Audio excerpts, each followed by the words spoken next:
এই রুমে একটা পয়েন্ট আছে, ওই রুমে দুইটা পয়েন্ট আছে নিচে আর এই তো লাইনটা নিয়ে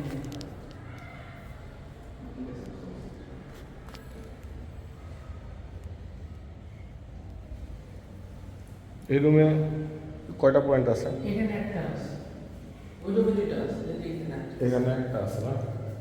ওই রুমে দুইটা আছে, এই রুমে এখানে যদি একটা থাকে তাহলে আরেকটা আর কি, যে এই জায়গা থেকে এখান থেকে একটা বের, আচ্ছা এই জায়গা থেকে কেমনে বের ওইখান করবো? থেকে নিতে পারবে, দুই জায়গা থেকে নেওয়া হবে।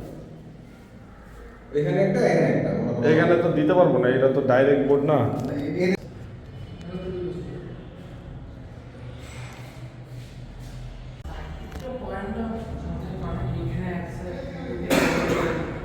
কোনটা কোনটা বুঝছেন ভাই? এই যে দেখেন ওই এক দুইটা তিন দেখছিলাম ভাই আপনার দেখলে বোঝেন আপনার কন্টেন্ট দেখে কন্টেন্টের উপরে মুখস্থ হয়ে গেছে পুরো